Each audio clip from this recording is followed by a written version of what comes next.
Então, estamos dando início ao nosso 25º ciclo de palestras. Foi escolhido nesse ano um estudo aprofundado, sobre o capítulo 16 do Evangelho segundo o Espiritismo. Não se pode servir a Deus e a Mamon. Então, nós vamos, nessas 5 quintas-feiras, ficarmos a par de como vamos manter essa divisão, Não nos entregarmos só a um, lembrando dos dois.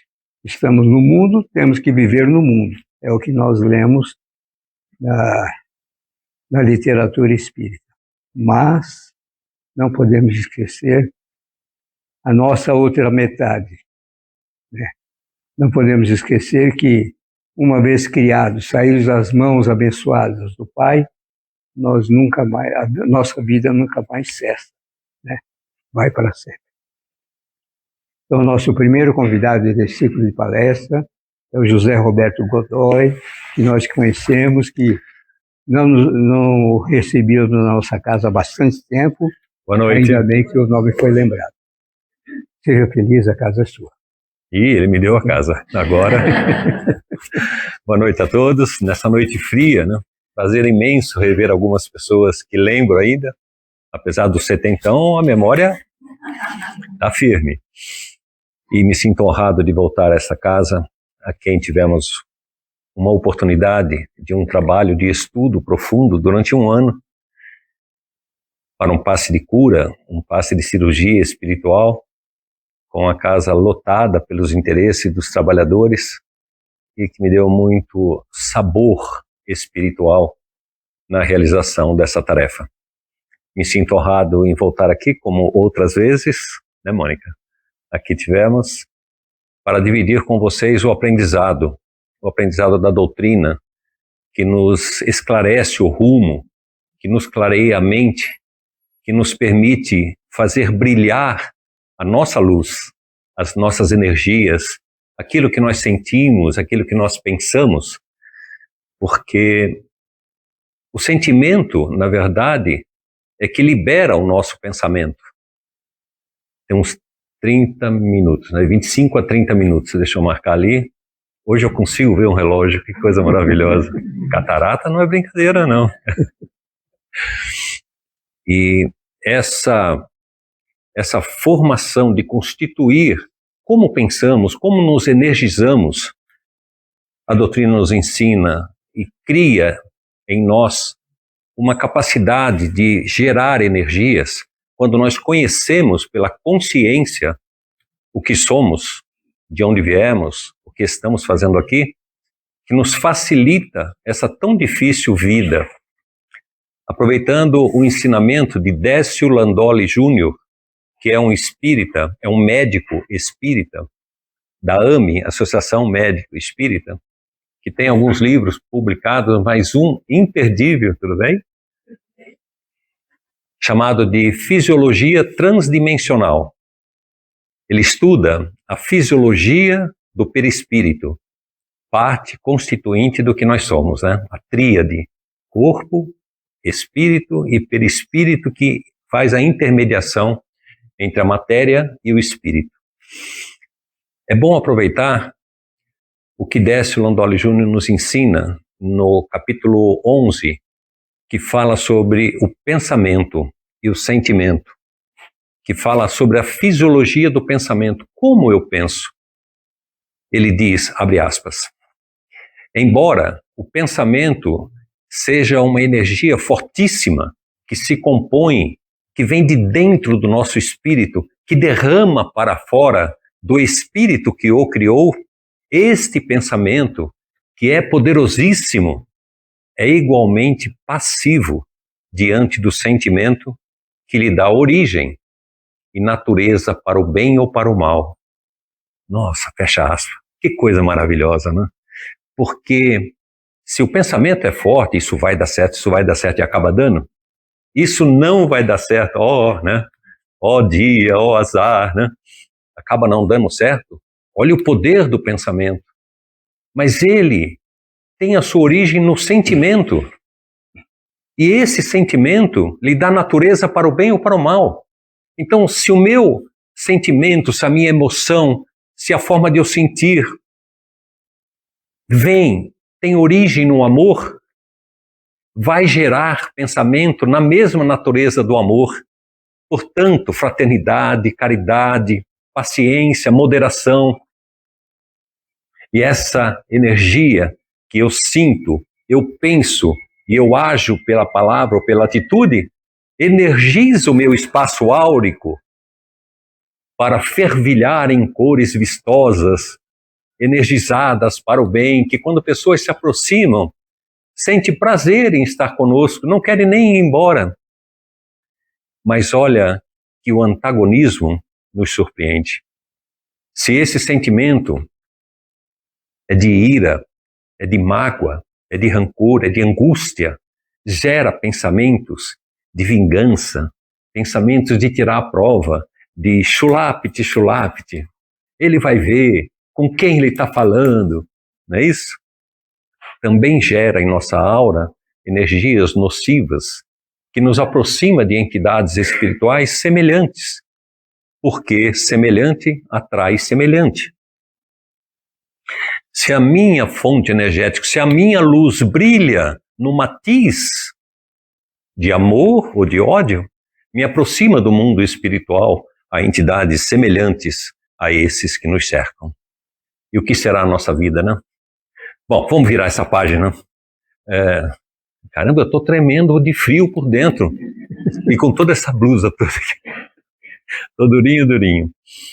Hoje, uma oportunidade de nos reunirmos e falarmos sobre o Evangelho segundo o Espiritismo, terceiro livro de Allan Kardec, na codificação da doutrina.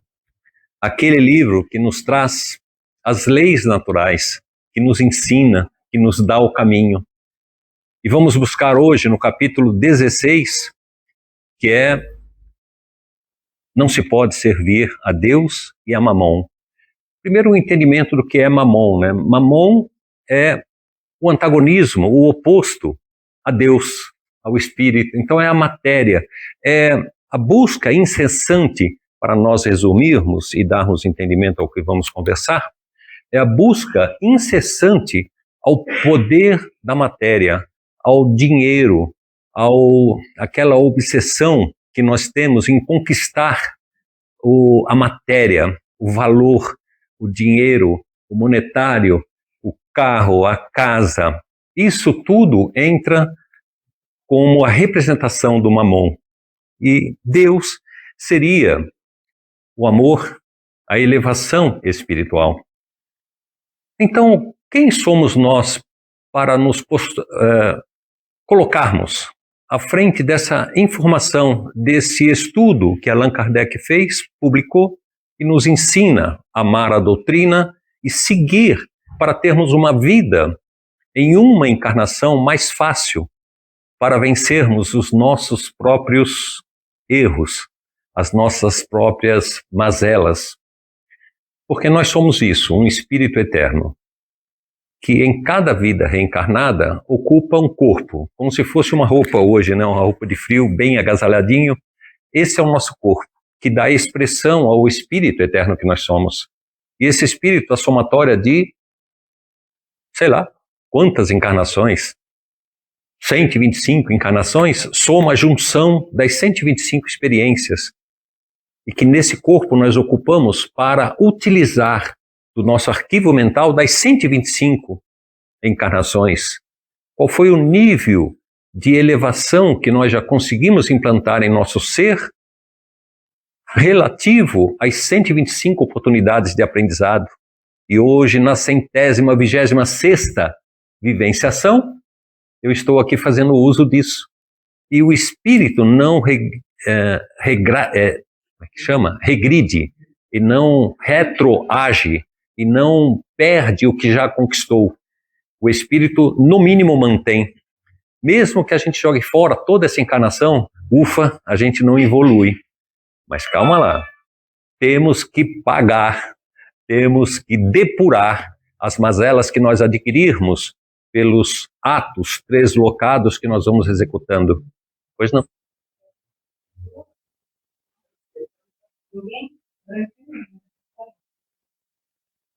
Tudo bem? Ganhamos um bônus hora. Então, nós estamos aqui para ler, procurar a doutrina, aprender, olhar para dentro de nós e dizer até onde o nível de elevação espiritual que eu pude vivenciar para aprender me proporcionou hoje esse estágio de comportamento. Então, aos primitivos, ao que estão tendo as primeiras chances de encarnação e que são translocados, que cometem atos que não conseguimos entender, mas que matam, estupram, roubam e fazem o que fazem. Se for um espírito primitivo, de pouquíssimas encarnações, o que teve esse espírito a aprender? Como nós nos comportamos no entendimento disso? Crucificamos ou ainda entendemos? E como agir? É difícil, é muito difícil julgar. Então, que nós possamos nos colocar em nossas posições de olhar para dentro de nós e nos compararmos somente conosco mesmo e vivenciar no que é possível, efetuando a prática do amor, do bem, da divisão, da moderação, da paciência, exercitar todos aqueles ensinamentos que na doutrina obtemos. Ninguém pode servir a Deus ou a Mamon porque ele é uma coisa ou é outra coisa. E nesse capítulo nós temos vários itens que aborda as explicações que nós poderemos seguir. No item 7, que é o que nos cabe aqui, a utilidade providencial. Acho que achou agora. A utilidade providencial da riqueza. A prova da riqueza e da miséria. Qual provação é a mais fácil? O que isso nos traz de informação sobre a riqueza é útil? Qual é essa utilidade? Então a gente poderia começar a compreender o que essa lição nos traz, trocando em miúdos, em dias de hoje, para nós nos relacionarmos não ao objetivo específico do texto em que lá está, porque vocês podem chegar em casa e dar uma lidinha lá e correlacionar depois, mas o entendimento nos anos 2025, né? Estamos aptos a entender profundamente o que significa isso? Então, se nós observássemos, e se a riqueza fosse mesmo esse obstáculo intransponível que às vezes a gente chega, olha, o rico não vai, não é mais fácil um camelo passar pelo buraco da agulha do que um rico entrar no reino do céu? Ah, entendendo o camelo como cabo, né, não o camelo bicho, né, uma linha vai, que às vezes pela idade a gente não consegue nem enxergar a agulha, quanto mais a linha, né? Com essas informações que nós temos, como é, se eu tivesse certeza de que a riqueza fosse esse obstáculo para que a pessoa pudesse ser salvo, né, das suas consequências, né?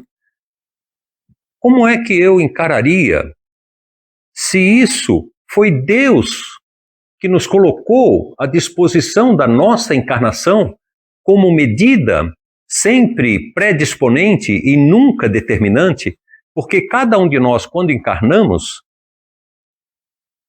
nós fomos lá ao Ministério da Reencarnação, né, na cidade do nosso lar, entramos ali, fomos miniaturizados, e aqueles espíritos que conhecem tudo sobre a encarnação, vai olhando para você e diz, estou vendo seu perispírito aqui, a luminosidade, puxa, você foi muito bonzinho, então você vai encarnar numa família XYZ, que tem aceitação da sua encarnação, e que vai ali montando a sua nova encarnação, por tudo que nós vamos passar. Então já vem meio que, mais ou menos um enredo do que nós vamos encarar.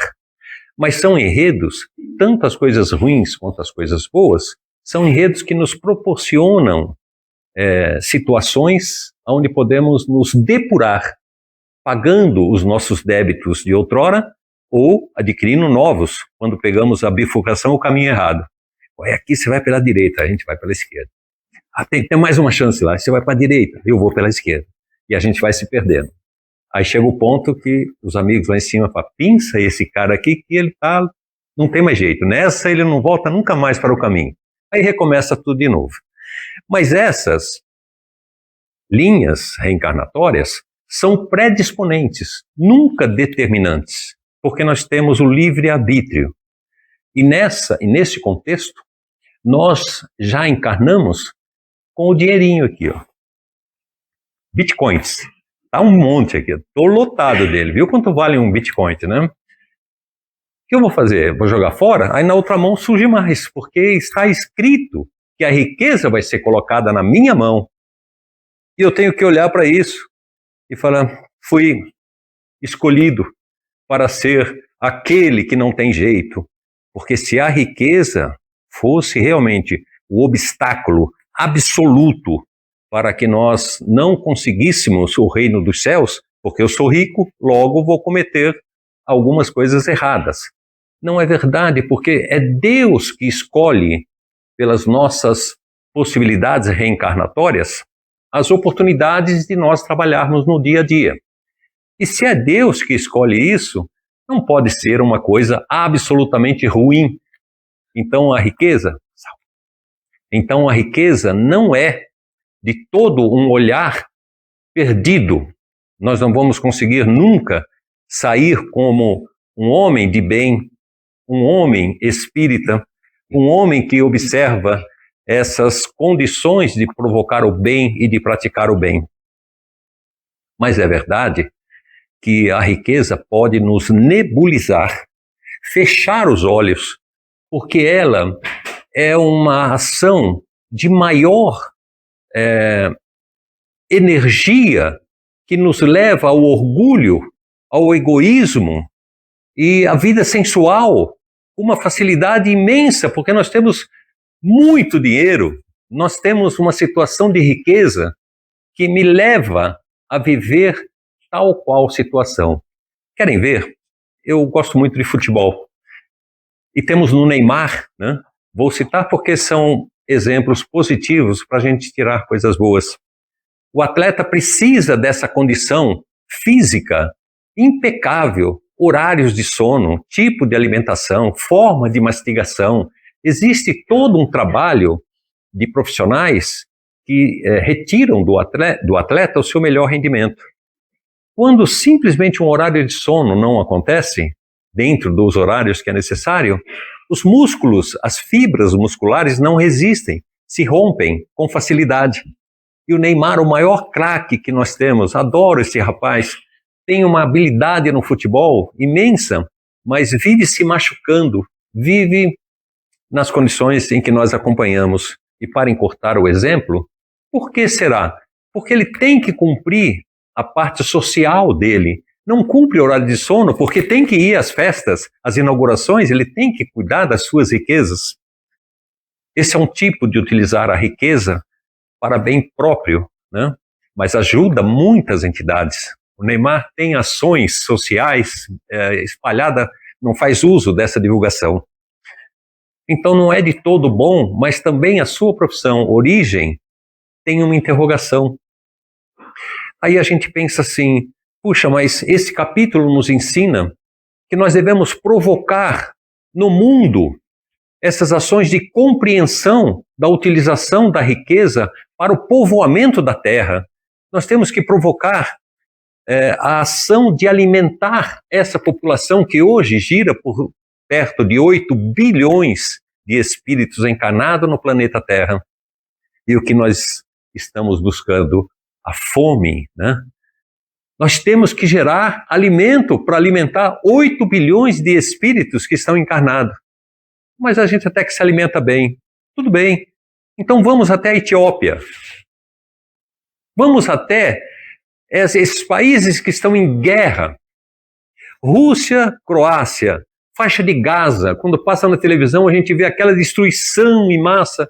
E eu me lembro, meu Deus, mas como pode, agora recentemente, utilizar a ciência das bombas que são jogadas do avião e não explode quando bate na Terra. Ela perfura a Terra 60 metros para depois explodir. Elon Musk, com o seu poder, fez o foguete dar ré. Olha que absurdo, na minha infância, foguete não dá ré. É só para frente. Criou a X aí que foi expulsa do Brasil, né? Não vamos entrar em detalhe político, mas imaginem que esse capítulo nos coloca como homens obrigatoriamente para fazer o bem, para fazer com que as nações se conversem, para fazer com que, quando uma nação não produz aquele elemento científico por escassez, o Brasil produz 97% do nióbio existente no mundo. O nióbio é um metal, é um mineral que, para fazer avião, sem ele não dá. Ok? O Canadá produz 1% do nióbio do mundo todo. O Brasil, 97%. Peraí, se usa 5%. Opa, não dá para fazer conta não, tem alguma conta errada aí. Ou está saindo nióbio do Brasil sem que a gente tenha conhecimento. Né? Mas sai.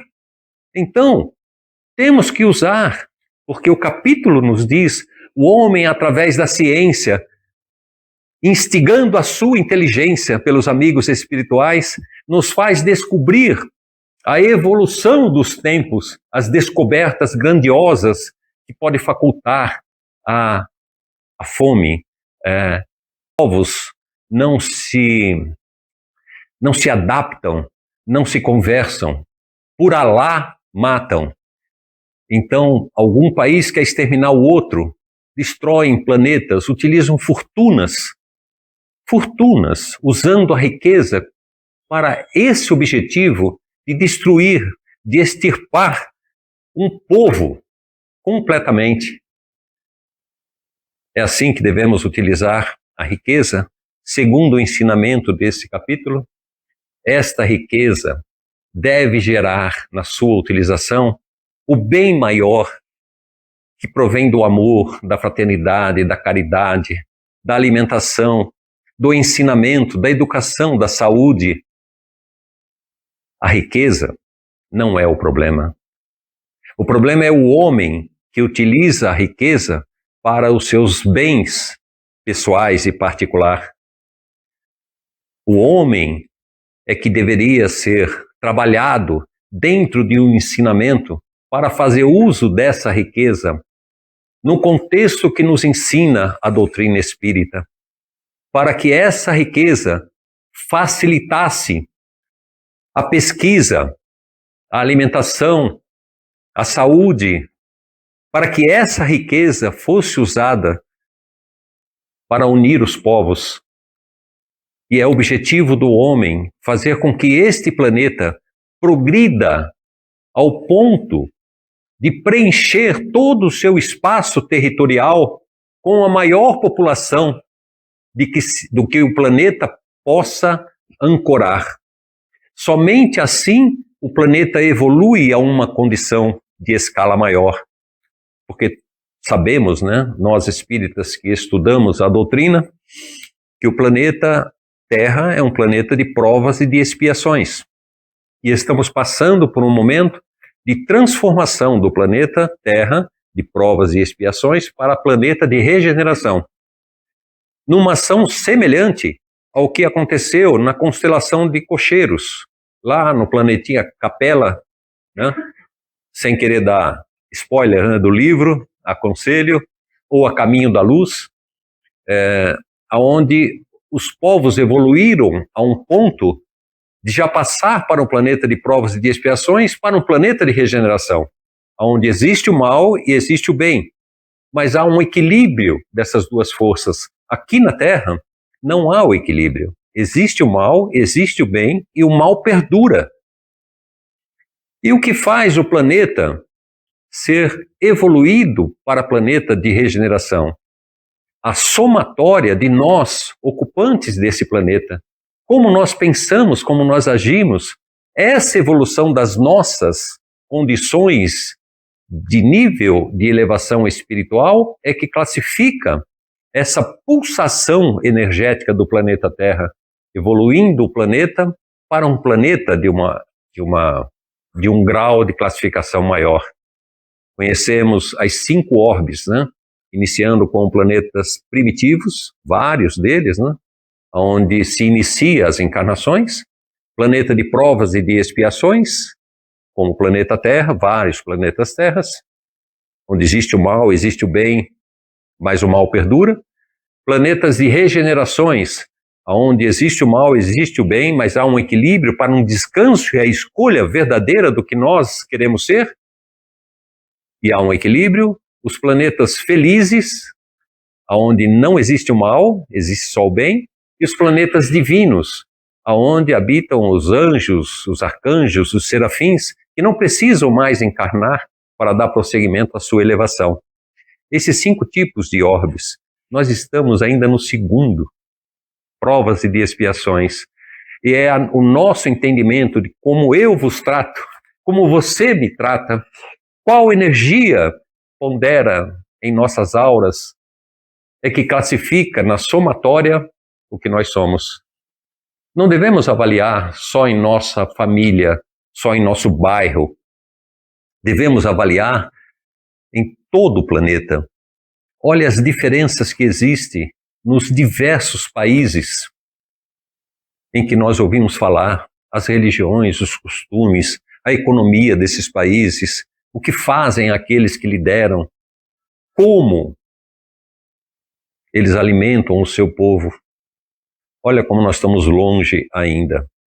A riqueza ou o bem material, devemos escolher, porque não se pode servir a um e a outro. Não se pode servir 2 senhores, porque nós poderemos odiar a um e amar a outro. Poderemos nos prender a um, mas desprezar o outro. Não há como os 2 serem os nossos processos, as nossas escolhas. De manhã eu faço isso, à tarde eu faço aquilo. Ledo engano, porque somos o que temos aqui dentro, e aqui, e em nossas atitudes. Tudo isso fica carimbado em nosso perispírito. Essas energias não se dissipam jamais. Tudo aquilo que nós sentimos, pensamos e fizemos, fica arquivado como se fosse linhas energéticas geradas pelo meu sentimento, pelo meu pensamento, que constituem as linhas energéticas que formam o nosso perispírito. E quando desfalecermos corporeamente, abriremos um zíper nesse macacão orgânico e deixaremos sair de lá de dentro, na pontinha do pé, o nosso eu, espírito eterno, revestido com seu perispírito, carimbado, né? Vermelho, vermelho, mas tem azul, azul, azul. Vermelho, vermelho, vermelho. Está carimbado lá, faz parte do nosso perispírito. E esse espírito e perispírito ascende à erraticidade, onde vivemos nós, espíritos errantes, em busca da nossa depuração, para encarnar de novo e ter oportunidade de depurar, de crescer, de amar, de escolher a riqueza, sim. Pode botar o Bitcoin aqui na minha mãozinha, porque eu vou empregá-lo de forma adequada. Eu vou empregá-lo em muitas situações de aprendizado, de ensino, de fome, de saúde. Serei eu um político, um dia, um político que pode colocar trocentos bitcoins aqui, que eu vou aplicar lá e não vou tirar nenhuma moedinha para botar aqui dentro? Quem sabe um dia, com a nossa evolução, com a compreensão da nossa doutrina querida, somos 2% apenas de espíritos no mundo, de espíritas no mundo. Desses 2% que se declararam espírita, quantos se preocupam realmente em se aprofundar no estudo da doutrina? Quantos realmente conhecem a essência do codificador Kardec, que nos ensina a doutrina? Dá para tirar pelo menos mais 1%. Fica 1% para lá, 1% o caminho e 1% que já conhece alguma coisa. Somos infinitamente a minoria. Batamos o pó, levantemos e nos convençamos do seguinte: sai da frente, que eu vou por esse caminho. Não sou o que a doutrina me pede para ser, mas serei. Vou levar algumas encarnações, mas vou depurar e me transformar. O meu espírito eterno, em algum momento, habitará aquele planeta divino nas evoluções das minhas encarnações. serei anjo um dia. Tem que fazer um regime, porque haja asa para poder sustentar esse corpinho, né? Bom, são exatamente 30 minutos. Eu busco o encerramento, instigando em todos nós que estamos aqui a oportunidade única que nós tivemos nessa noite de conhecer um pouquinho sobre Deus e Mamon, elevação espiritual, amor, fraternidade, porque fora da caridade não há salvação. Caridade ou bens materiais para uso próprio. Ou vou utilizar a riqueza, sim, pode depositar na minha mão, porque eu saberei utilizar para gerar amor, reconforto, ações boas para que a humanidade não passe fome, não tenha problemas de saúde, de estudos, de trabalho, que nós todos possamos olhar, não importa se é aqui do lado, no Paraguai, na Argentina, não, Argentina não, vamos falar outra coisa, a Argentina mantém ainda essa rivalidade, porque é brincadeira, né? Mesmo os argentinos, que são gente boa, boníssimas, né? A gente consegue se dar bem, né? Bater um papo, dar a mão e sair andando, cantando por aí. Como dizia minha vozinha, que será da minha vida? Sim. Escolher o que queremos da vida pelas revelações amorosas do Pai Criador, a revelação da doutrina espírita, que nos ensina o caminho, que nos ensina quem somos, de onde viemos, o que estamos fazendo aqui e qual o valor de tudo isso. É duro, é penoso, mas é compensatório. Que possamos fazer uso dessas pequenas ações de esclarecimento do que é Deus e do que é Mamon e escolher a nossa praia. Mesmo com a riqueza na mão, adoro e pratico o que Deus nos ensina. E a riqueza colocada em nossas mãos será para a evolução do planeta Terra. Será para povoar o planeta. Será para romper as barreiras de fronteiras que existem entre os costumes, entre as diferenças humanas que nos servem. Será para nos unir no amor de Cristo, no amor que Cristo nos ensinou. Que a paz do Senhor fique com todos nós, hoje e sempre. Um grande abraço a vocês.